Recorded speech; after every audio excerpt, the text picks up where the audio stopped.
sweet like a buttercup. You're a Barbie doll. Show them all what I'm made of. Strut down the hall. Won't stop till I get enough. All right, so we're back and ready for another deep dive. Yeah. And today we're looking at something that's kind of got everyone talking. Right. It's about President Trump and his reactions to the championship game. The aftermath. Yeah. So, like everyone knows by now, the Kansas City Chiefs are going to the Super Bowl again. Right. And of course, the Philadelphia Eagles Yeah. are right there with them, ready for the title.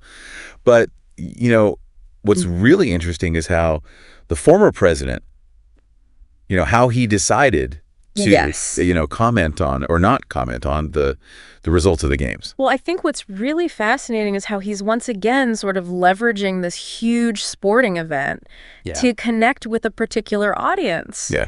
And we saw it again on Truth Social, just going all out and praising the Chiefs. He really did. Yeah. He even gave shout outs to the team, the coach, Mahomes, Right. even going so far as to mention those fantastic fans and how they voted for him. Yeah. It's almost like he's saying, hey, we're all on the same team here, Exactly. He's aligning himself with this victory and then by extension, Right. Their fan base. The fan base, yeah. But it's a little bit deeper than just a, go team post, wouldn't you say? Absolutely, yeah. And this is where things get really, really interesting. Because on the other side of the coin, Yep. when it came to the Eagles, there was just radio silence. Crickets. Yeah, you'd think that such a decisive victory, 55-23 over the Commanders. Right. You'd think that would at least warrant a, good game or something. Yeah, you would think so. But nothing. Nothing. So that's what makes this, this lack of a reaction. Right. That's what makes it really noticeable. It is conspicuous. Yeah, and it really makes you think, why the silence? Absolutely. And this actually isn't the first time that a Super Bowl win has gotten caught up in, political stuff. Yeah. You think back to 2018 when the Eagles won and then Trump, revoked their White House invitation. That's right. And at the time, the official reason, was that there were some players who were planning to boycott the event in order to protest police brutality. Yeah. And the narrative at the time was that, players had taken a knee Right. during the anthem that season, which turned out not to be true. Yeah, no one on the Eagles actually kneeled. Right. None of the Eagles players actually kneeled. Wow. So we've got this, this historical context. We do. And now this very public, Right. display of support for one team Yeah. while, giving the cold shoulder to the other team. Right. And it just makes it really fascinating, especially when you think about, Yeah. these two teams, they've got a pretty recent history together, right, in the Super Bowl. Exactly. This is the Chiefs' 5th Super Bowl appearance in like 6 years.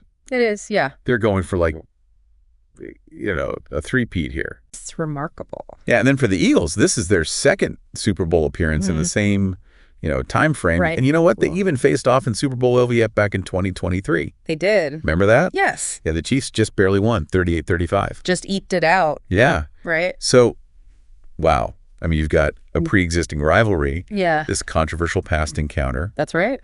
and now this, this selective acknowledgement. It's really strange. It's intriguing. Yeah. It begs the question, what's motivating this? Yeah. Is it just personal preference, or is it a calculated political move, or maybe some combination of the two? Yeah. Who knows? Hard to say. Yeah. And all of this is happening as we get ready I for know. Super Bowl LIX down in New Orleans. New Orleans, yeah. This situation, I think, really kind of shines a light on how these personal opinions and public roles can kind of collide even after someone has, left office. Right. It makes you wonder, do people who have held these really powerful positions, do they have, more of a responsibility to be mindful of the things they say publicly, All right. even if they're, just expressing personal feelings? I think so, yeah. That's a good question. Yeah, it's definitely something to think about as we head into this, Super Bowl season. Absolutely. So as you're watching this, epic showdown on the field, just remember to consider, how much does personal bias actually influence, these public figures, even when it comes to something like, seemingly as simple as congratulating a team. Right. And what does that tell us about, about those increasingly blurry lines between sports and politics and personal opinions. It's fascinating, isn't it? It really is. It's definitely something to think about. A lot to unpack there. Yeah. Food for thought. It is. For sure. Thanks. You got it. All right, well, that's our deep dive for today. We'll see you next time. See you later. Bye. Bye. Sound the alarm. I'm coming up. We'll have a ball. I'm sweet like a buttercup. You're Bobby doll. Show them all what I'm made of. Strut down the hall. Won't stop till I get enough.